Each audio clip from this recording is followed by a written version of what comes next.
You probably already know that running a lawnmower with too little oil can destroy the engine. That warning has been repeated for years. Check the oil. Don't let it run dry. Change it when you're supposed to. But there's another oil mistake that can cause problems too. And strangely enough, it's one many mower owners make while trying to do the exact opposite. They think that protecting the engine, they add a little more. Maybe the dipstick looks low. Maybe they don't trust the reading. Maybe they figure that if some oil is good, a little extra has to be even better. It isn't. Overfilling the engine with oil can cause real engine problems. And if you keep running it that way, you're turning a basic maintenance mistake into a much more expensive problem. And the dangerous part is that the mower may still start. It may still cut grass. It may even sound normal for a while. That's what makes this mistake so easy to overlook. So before you add another drop of oil to your mower, there's something you need to understand about what's happening inside that engine. The oil level isn't just a suggestion. Inside your mower engine, the oil has a very specific job. It lubricates moving components, helps carry heat away, and reduces friction between parts. That's why manufacturers put so much emphasis on maintaining the correct oil level. Briggs & Stratton specifically warns owners not to overfill the crankcase because too much oil can damage the engine.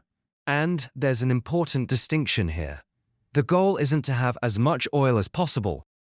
The goal is to have the correct amount of oil. Your engine was designed around that level.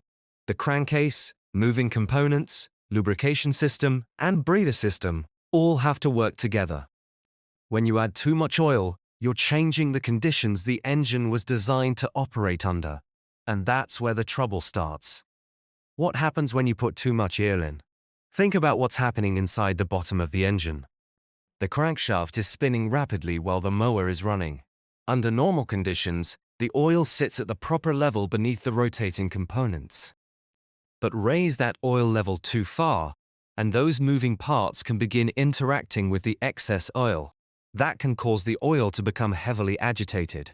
Instead of having a clean supply of liquid lubricant, the oil can become aerated or foamy. And that matters, because an engine doesn't just need oil. It needs the oil to maintain its ability to properly lubricate the moving parts. Once the oil becomes aerated, it isn't behaving the same way as a solid, consistent supply of lubricant. That's one reason overfilling isn't simply a harmless mistake. You're not giving the engine extra protection. You're potentially interfering with the lubrication system itself. And here's where it gets worse. The engine doesn't just have to deal with the excess oil sitting in the crankcase. That oil can also end up where it isn't supposed to be. An overfilled engine can produce symptoms such as smoke, poor running, or oil being pushed into areas of the intake system. Briggs & Stratton notes that black smoke can be associated with an overfilled engine, while white or blue smoke can indicate the engine is burning oil. And once oil starts getting pulled into the combustion process, you're no longer dealing with a simple dipstick problem.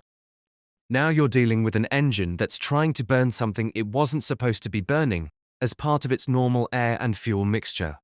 The mower may smoke, it may run rough, it may lose performance.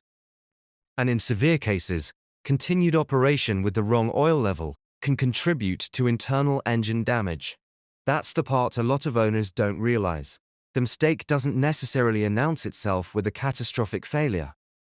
Sometimes it starts with something as simple as, "Why is my mower smoking?" The really dangerous part is what happens before you notice. Here's why I call this a quiet engine killer. If you completely destroy an engine instantly, you know something went wrong. But maintenance mistakes can be different. The mower starts, you pull the cord, the engine fires, you drive across the lawn. Everything seems fine. Maybe there's a little smoke. Maybe the engine sounds slightly different. Maybe it starts harder than usual. And because the mower still works, you keep using it. That's where a small mistake can become a bigger one. Briggs & Stratton recommends checking the oil level regularly, with some guidance recommending checking it every time the mower is used.